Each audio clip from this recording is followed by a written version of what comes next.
हिमाचल के मुख्यमंत्री जयराम ठाकुर ने अपने कार्यकाल का चौथा बजट शनिवार को पेश किया।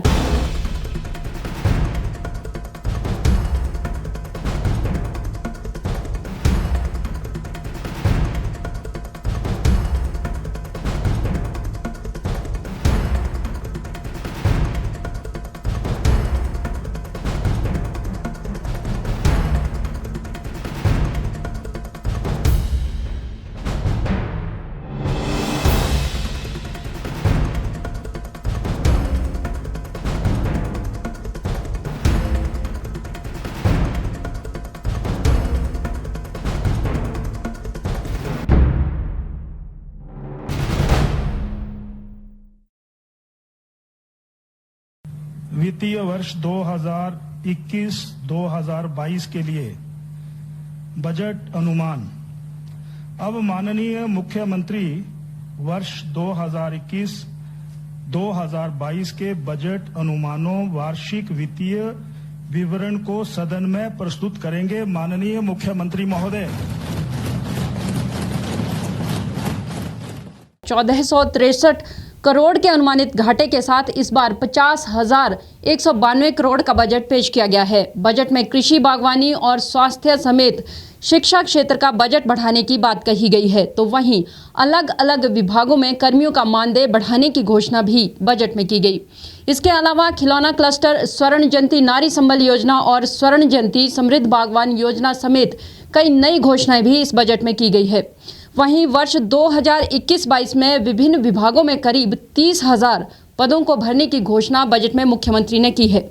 विधायक प्राथमिकता में भी इस बार बढ़ोतरी की गई है। माननीय अध्यक्ष महोदय, मैं आपकी अनुमति से वर्ष 2021-22 का बजट प्रस्तुत करता हूं। संसाधनों के बेहतर उपयोग के लिए और विभिन्न योजनाओं के प्रभावी बनाने के लिए हमारी सरकार ने बहुत समय से चली आ रही कुछ योजनाओं का युक्तिकरण किया है। 2021-22 में इस कार्य को पूरा करने का लक्ष्य रखा गया है। सदी के सबसे गंभीर संकट के बावजूद 15वें वित्त आयोग की 2020-21 की रिपोर्ट में हिमाचल प्रदेश के लिए समुचित अनुदान की व्यवस्था की गई है। मैं भारत सरकार तथा 15वें वित्त आयोग का प्रदेश की जनता की ओर से आभार व्यक्त करता हूं।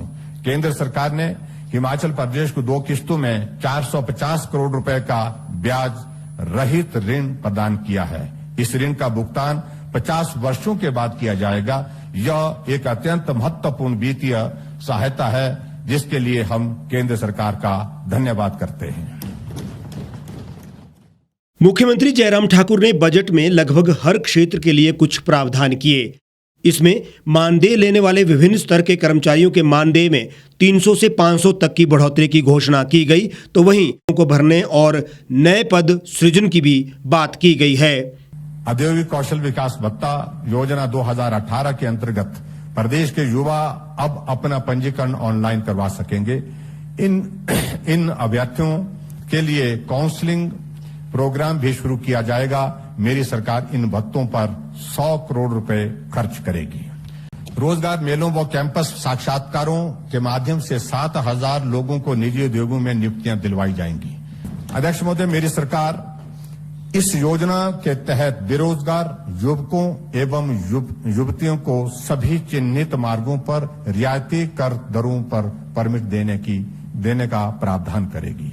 इसके अलावा इस बार पहली बार प्रदेश के खिलौना उद्योग को बढ़ावा देने के लिए खिलौना क्लस्टर को स्थापित करने की बात भी हुई है। 1 डिस्ट्रिक्ट 1 प्रोडक्ट कार्यक्रम के अंतर्गत प्रदेश के सभी 12 जिलों के लिए वहां की संभावनाओं के अनुरूप एक उत्पाद स्वीकृत कर दिया गया है। खिलौना निर्माण उद्योग के विकास पर बल दे रही है। इस सेक्टर को प्रदेश में विकसित करने के लिए मैं प्रदेश के खिलौना निर्माण क्लस्टर स्थापित करने का प्रस्ताव रखता हूं।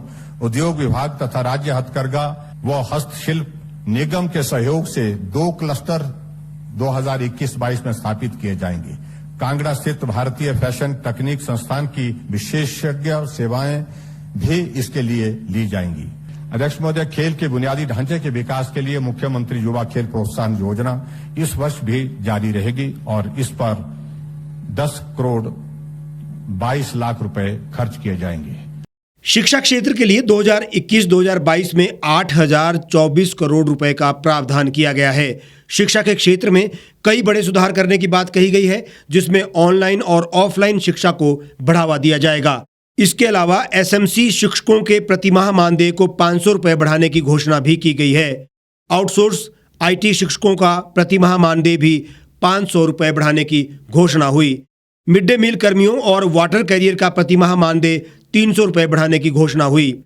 हमने शिक्षा को एक नई दिशा देने का प्रयास किया तथा गुणवत्ता को केंद्र बिंदु बनाया। इस संदर्भ में 3 योजनाओं का विशेष रूप से उल्लेख करना चाहूंगा। स्वर्ण जयंती ज्ञानोदय क्लस्टर श्रेष्ठ विद्यालय योजना, स्वर्ण जयंती उत्कृष्ट विद्यालय योजना तथा महाविद्यालयों के लिए उत्कृष्ट योजना। आगामी वर्ष में इन तीनों योजनाओं के अंतर्गत क्रमशः 100 क्लस्टर स्कूल, 68 वरिष्ठ माध्यमिक स्कूल और 9 महाविद्यालय शामिल किए जाएंगे।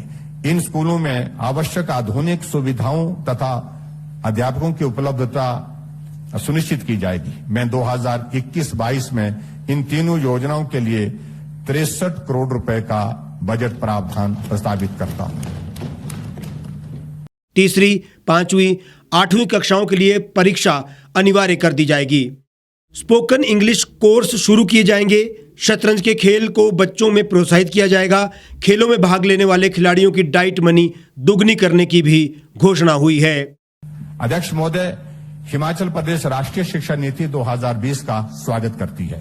अध्यक्ष महोदय, राष्ट्रीय शिक्षा नीति 2020 के अनुरूप शिक्षण अधिगम प्रक्रिया के परिणामों का मूल्यांकन करने के लिए कक्षा 3, 5 और 8 में विद्यार्थियों को स्कूल की परीक्षा देनी अनिवार्य होगी। अध्यक्ष महोदय, युवा छात्रों को प्रतियोगी परीक्षाओं के लिए तैयार करने हेतु मैं प्रस्तावित करता हूं कि शिक्षा विभाग पायलट आधार पर विज्ञान, गणित तथा स्पोकन इंग्लिश में विशेष कोर्स आरंभ करेगा। आगामी वर्ष में विभिन्न माध्यमिक स्कूलों में भी 100 मैथ्स लैब स्थापित की जाएंगी तथा बच्चों की बौद्धिक क्षमता विकास हेतु शतरंज के खेल को प्रोत्साहित किया जाएगा। छात्रों के सर्वांगीण विकास के लिए खेल एक महत्वपूर्ण गतिविधि है।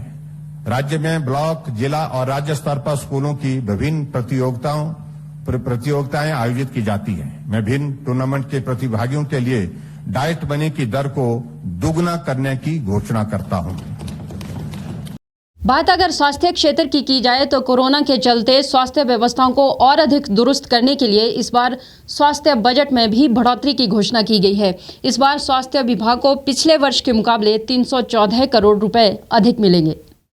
बजट 2021-22 में हिमाचल प्रदेश में स्वास्थ्य क्षेत्र के लिए 3,016 करोड़ रुपए के बजट का प्रावधान किया गया है।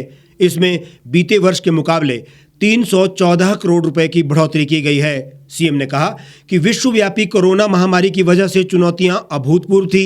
ऐसे में आशा वर्कर के वेतन में 750 रुपए प्रति माह की बढ़ोतरी की गई है। अध्यक्ष महोदय, कोरोना के दौरान आशा वर्कर ने अपना बहुमूल्य योगदान दिया है। मैं प्रदेश सरकार द्वारा दिए जाने वाले मानदेय में राज्य अंशदान को 750 रुपए प्रति माह बढ़ाने की सहर्ष घोषणा करता हूं। इसके अलावा आईजीएमसी के चम्याणा कैंपस को वित्त वर्ष 2021-22 में कार्यान्वित करने समेत आईजीएमसी और प्रदेश के दूसरे अस्पतालों की बुनियादी सुविधाएं बढ़ाने की भी घोषणा हुई है। पैट स्कैन जो हमारे कैंसर के पेशेंट के लिए जो एक टेस्ट होता है पर्टिकुलरली, और वो पैट स्कैन की सुविधा यहां पर उपलब्ध नहीं है, जिसके कारण कैंसर के मरीज पड़ोसी राज्यों में जाने के लिए बाध्य होते हैं। फलस्वरूप उन्हें बहुत राशि खर्च करनी पड़ती है। इस कठिनाई को दूर करने के लिए पैट स्कैन की सुविधा आईजीएमसी शिमला में स्थापित की जाएगी। साथ ही टांडा मेडिकल कॉलेज में सीटी स्कैन तथा एमआरआई मशीनें एवं हमीरपुर तथा नाहन मेडिकल कॉलेज में सीटी स्कैन मशीनें लगाई जाएंगी। इसके लिए 70 करोड़ रुपए व्यय करने का प्रस्ताव करता हूं। अध्यक्ष महोदय, हमारी सरकार all India institute of medical science Bilaspur और पीजीआई सैटेलाइट सेंटर ऊना जैसी शीर्ष स्वास्थ्य संस्थाओं के लिए केंद्रीय सरकार का आभार व्यक्त करती है। मैं घोषणा करता हूं कि शिमला के चम्याणा में 278 करोड़ रुपए की लागत से बन रहे सुपर स्पेशलिटी हॉस्पिटल का 2021-22 में जनता की सेवा में समर्पित कर दिया जाएगा। इसी के साथ इंदिरा गांधी मेडिकल कॉलेज शिमला में 103 करोड़ रुपए की लागत से बन रहे न्यू ओपीडी ब्लॉक एवं लगभग 25 करोड़ की लागत से तैयार होने वाले ट्रॉमा सेंटर को भी इसी वर्ष क्रियाशील कर दिया जाएगा कि 2021-22 में 70 वर्ष से अधिक आयु के सभी हिमकेयर के लाभार्थियों तथा सभी अनाथ बच्चों को जो कि बाल आश्रम में रह रहे हैं को हिमकेयर योजना में बिना अंशदान दिए शामिल किया जाएगा। अध्यक्ष महोदय, मैं माननीय सदन को यह भी सहर्ष अवगत करवाना चाहूंगा कि आयुष्मान भारत हिमकेयर मुख्यमंत्री चिकित्सा सहायता कोष, निःशुल्क दवाइयां, सहारा योजना, सम्मान योजना, निक्षय पोषण योजना सहित अन्य कल्याणकारी योजना पर प्रदेश सरकार 2021-22 में 250 करोड़ रुपए से अधिक व्यय करेगी। प्रदेश में दूध विक्रेताओं के लिए एक अच्छी खबर है। सरकार ने दूध खरीद मूल्य 2 रुपए बढ़ाने की घोषणा की है। इसके अलावा बागवानी के लिए नई स्वर्ण जयंती समृद्ध बागवान योजना शुरू की गई है, तो वहीं जायका योजनाओं को प्रदेश के सभी जिलों में लागू करने की बात कही गई है। अध्यक्ष महोदय, गौ सेवा के प्रति मेरी सरकार समर्पित है। प्रदेश में स्थित गौ अभयारण्य और गौ सदनों के माध्यम से प्रति गौवंश एक निश्चित अनुदान दिया जा रहा है। इस सेवा के लिए यह आवश्यक है कि पर्याप्त मात्रा में चारा उपलब्ध हो। ताल एवं ज्योरी स्थित भेड़ प्रजनन फार्म एवं पालमपुर तथा बागथन स्थित गाय प्रजनन फार्मों को चारा उत्पादन केंद्र के रूप में विकसित किया जाएगा। अध्यक्ष महोदय, प्रदेश में दुग्ध उत्पादन से जुड़े परिवारों के हितों को ध्यान में रखते हुए दूध खरीद मूल्य 2 रुपए बढ़ाने की भी मैं घोषणा करता हूं।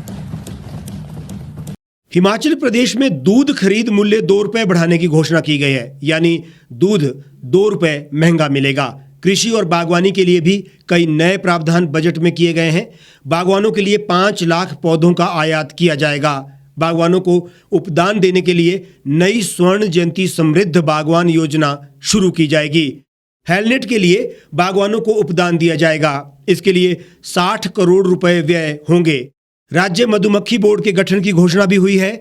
2021-2022 में फूलों की खेती के लिए 11 करोड़ रुपए का प्रावधान किया जाएगा।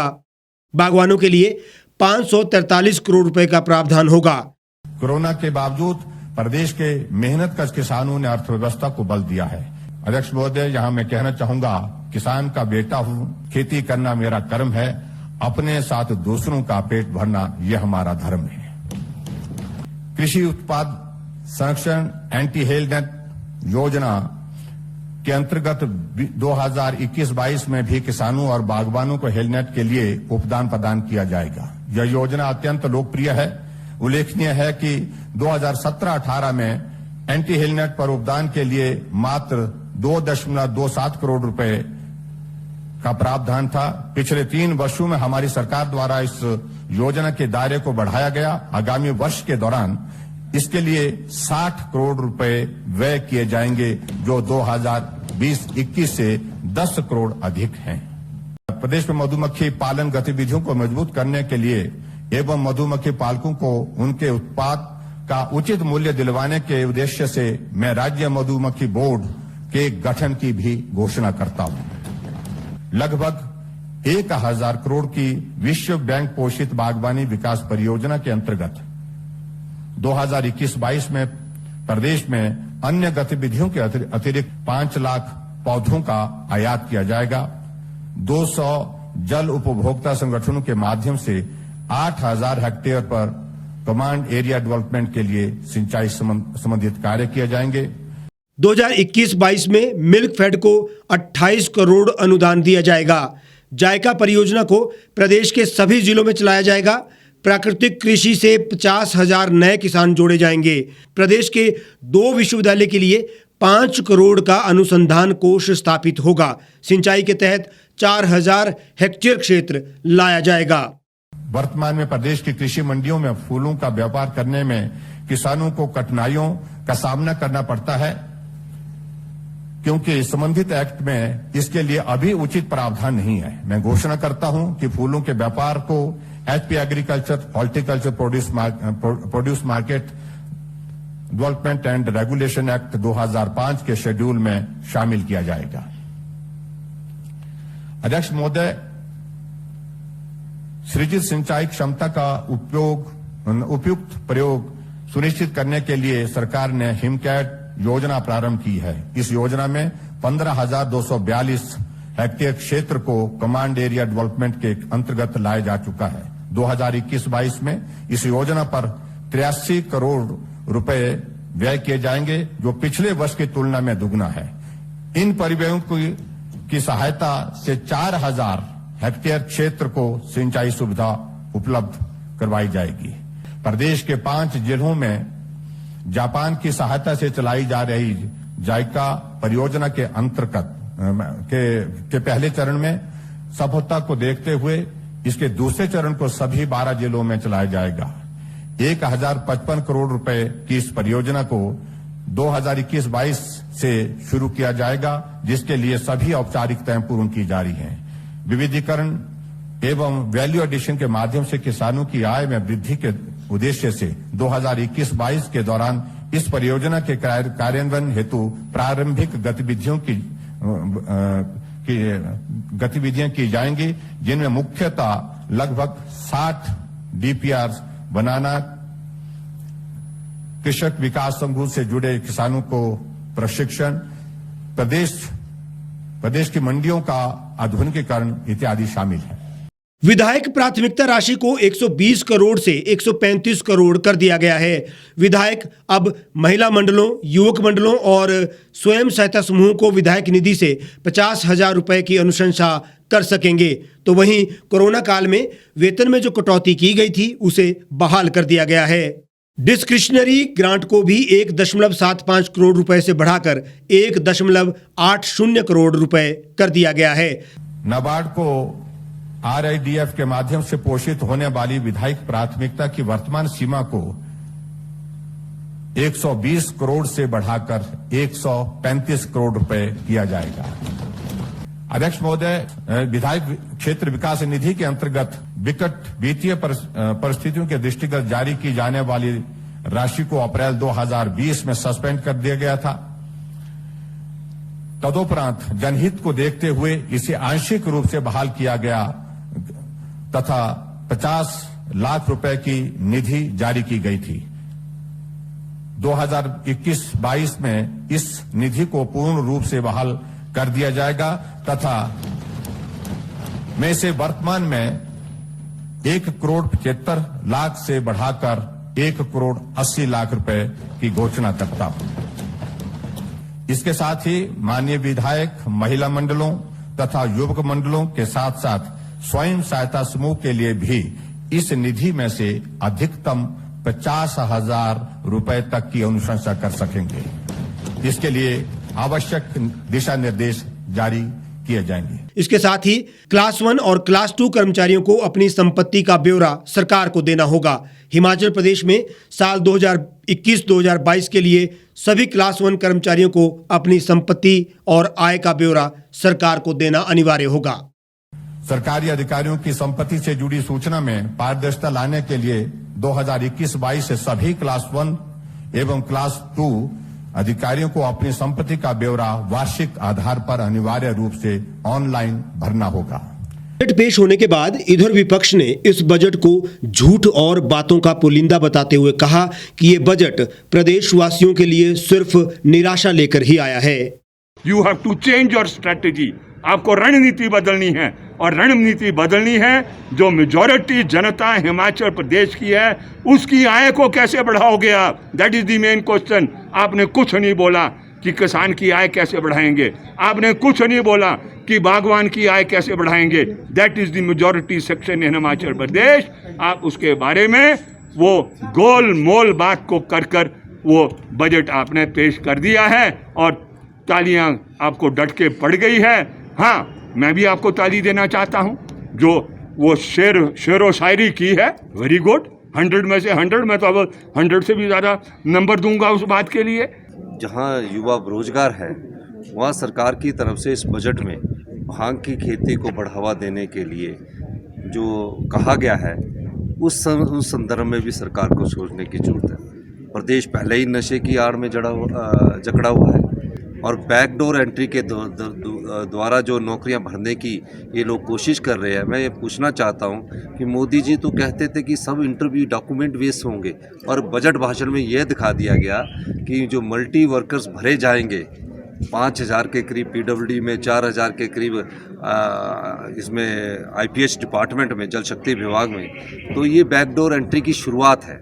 मेरा ये भी मानना है कि बजट में दूरदृष्टि की कमी है और कहीं ना कहीं एक सोच की कमी है जो प्रदेश को विकास की ओर ले जाए। ये बजट सड़कों में भी नियमित तौर पर धन रहता है, लेकिन जनता को उम्मीद थी, आम जनता को उम्मीद थी, समाज के हर वर्ग को उम्मीद थी।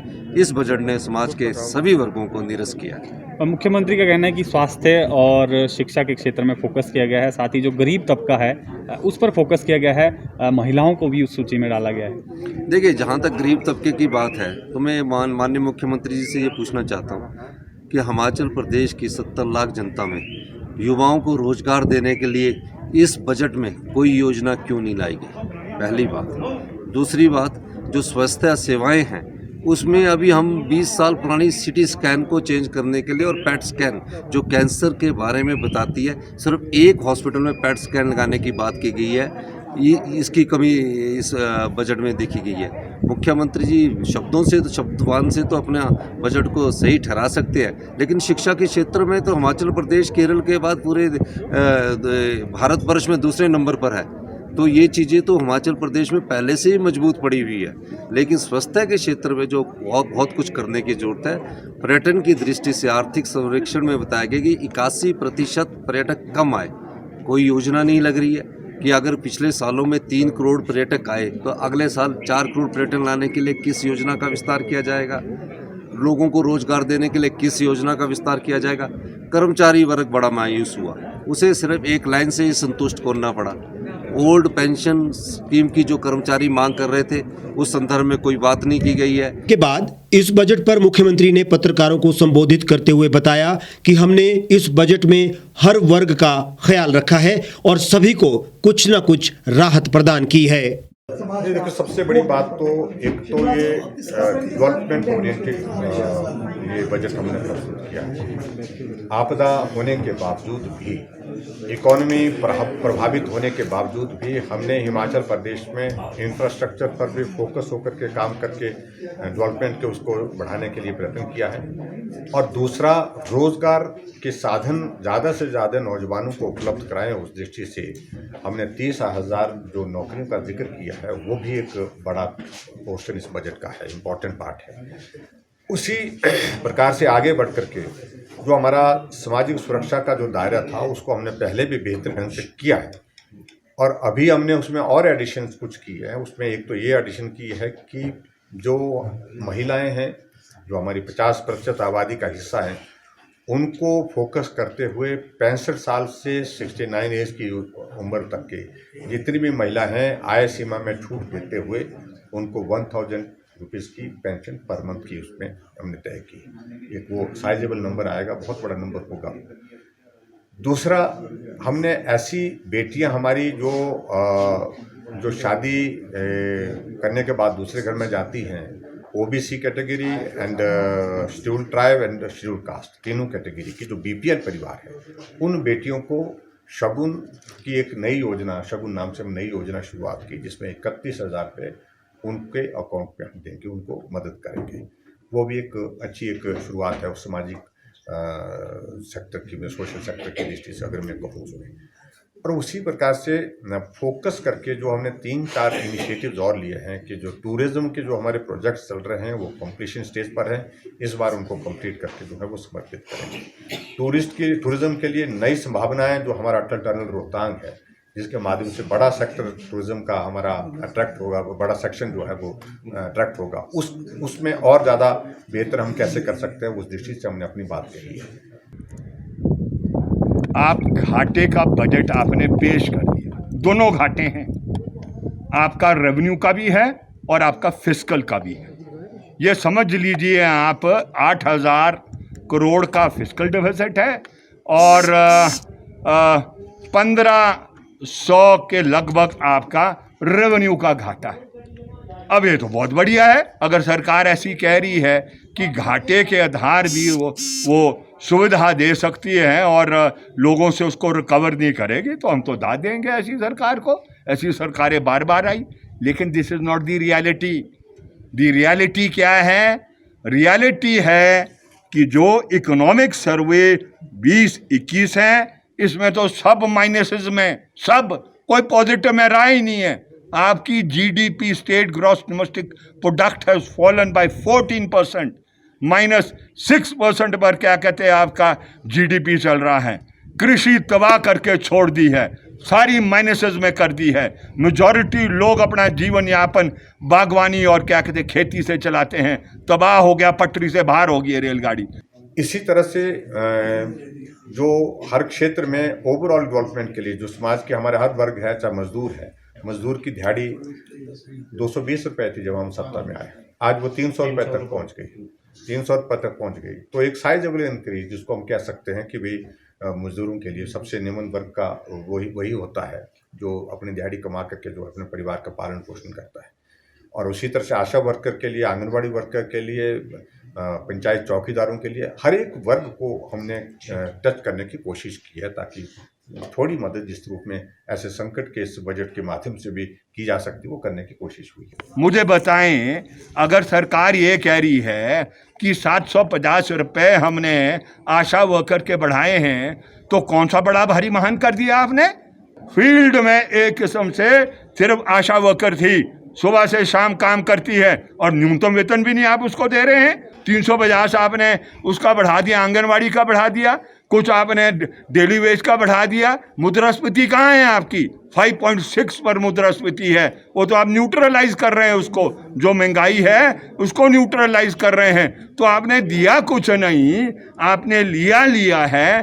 तो मैं तो ये कहना चाहता हूँ, पुरानी गाड़ी कबाड़ी से पकड़ी है, बाहर से बढ़िया सा पेंट कर दिया है, पेंट वाले बढ़िया मिलते हैं आजकल, चमकदार है, इंजन भी पुराना टूटा हुआ, ब्रेक भी नहीं, एक्सेलेटर भी नहीं, और कह दिया लोगों को इस गाड़ी को चलाओ। तो आप भी चलाएंगे तो क्या होगा? एक्सीडेंट 100% होने वाला है ऐसी गाड़ी अगर आप चलाओगे।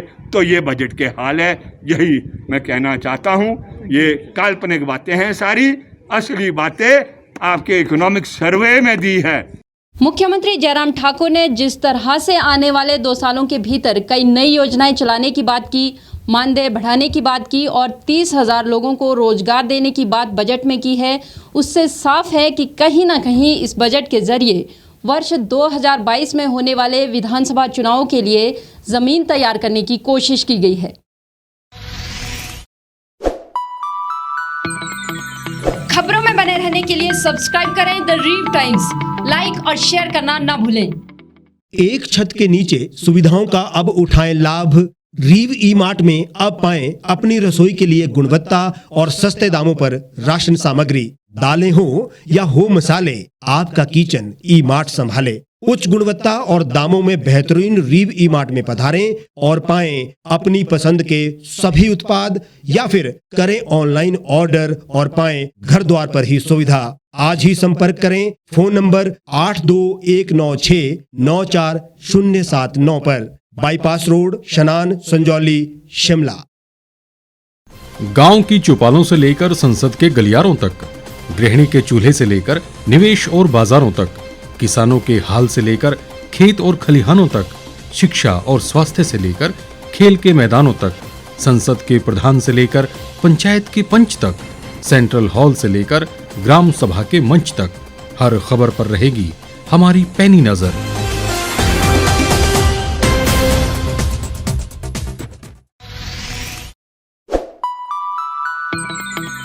लेटेस्ट खबरों के लिए यूं ही देखते रहिए द रीव टाइम्स। लाइक, शेयर और सब्सक्राइब करना ना भूलें।